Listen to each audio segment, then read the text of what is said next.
You've probably heard the debate over encryption, right?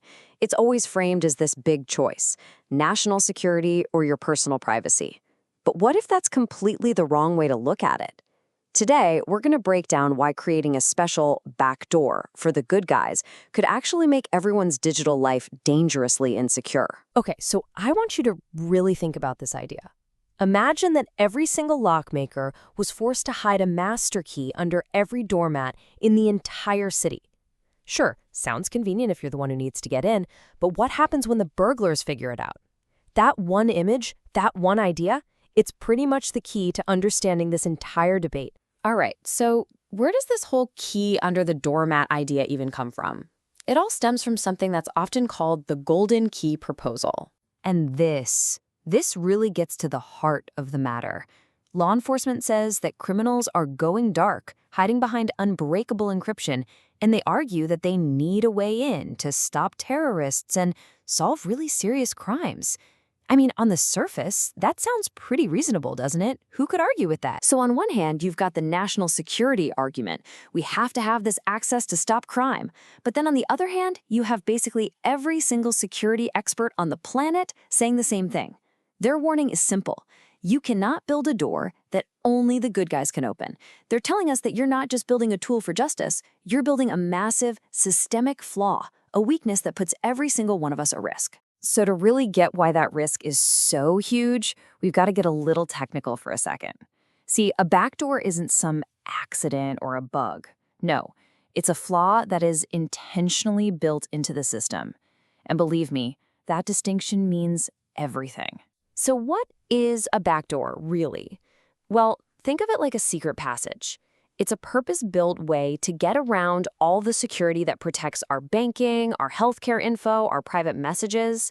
And the whole point is that it's designed to be totally invisible to you, the user. Look, from a security engineering point of view, this is an absolute truth. There is literally no technical difference between a backdoor for the good guys and a vulnerability for a hacker. They're the exact same thing. As soon as that intentional flaw is created, it becomes a giant, flashing target for everyone. And listen, this isn't some new theoretical argument. We have literally tried this before. Back in the 90s, the US government pushed something called the Clipper chip, and yep, it had a built-in backdoor. And what happened? Almost right away, researchers found huge, fatal security flaws that basically anyone could use. The whole thing was a complete disaster, proving just how impossible this is to get right. So, okay, what happens if we just ignore that history lesson? Well, a backdoor doesn't just sit there quietly. It kicks off this massive global domino effect with huge, unintended consequences. And you know what? The way it plays out is depressingly predictable. It always starts with good intentions, right? Let's catch the bad guys. But to do that, you have to create a technical weakness. That weakness, it will be found and exploited, not just by your government, but by criminals and foreign spies. Then the technique spreads, and pretty soon, repressive regimes are using that exact same tool to hunt down journalists, activists, and their own citizens. And again, this isn't just a hypothetical. We can see this happening in the real world right now. State control systems like China's social credit system, Russia's massive SORM surveillance network, and, of course, the infamous Pegasus spyware, they all show us exactly how these tools of so-called lawful access inevitably become weapons against political opponents and just ordinary people. And you know, here's the real kicker. Who do these backdoors actually end up hurting? It's not the really sophisticated criminals. Come on, they just move on, they adapt, they find other secure tools. Nope. The real victims are regular, law-abiding people. You, me, all of us, using mainstream services for our banking, our health, our family chats. Our security gets thrown out the window, while the actual targets just find a different, safer place to operate. Okay, so let's move beyond these abstract risks.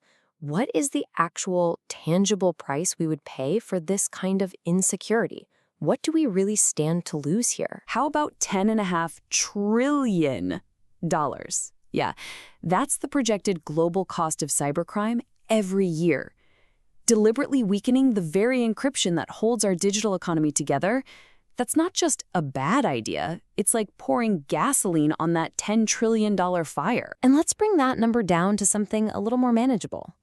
For just a single company, the average cost of just one data breach is almost $5 million. Mandating backdoors would pretty much guarantee that these kinds of breaches and these huge costs become a daily reality. So with all that on the line, what do you actually think about this?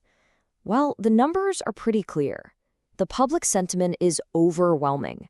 Huge majorities of people already don't trust government surveillance, and they want stronger privacy protections, not weaker ones.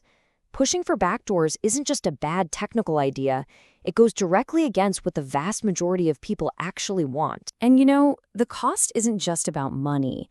It's far more personal than that. It's about something called the chilling effect. Think about it. When people know they might be watched, they start to change how they act. They self-censor. Journalists can't protect their sources, activists can't organize safely, and that free flow of ideas that a democracy depends on, it starts to freeze over. And this brings us to what might be the most telling point in this entire conversation: the double standard. Governments are demanding that you and I use services with backdoors, while at the very same time they're using the strongest, most bulletproof, backdoor-free encryption to protect their own secret. And that really leaves us with one final, crucial question. If these backdoors were actually safe, if this golden key wasn't a huge risk, wouldn't governments be using them to protect their own secrets? The fact that they refuse to, well, that tells you everything you need to know about the real danger of leaving a key under every doormat.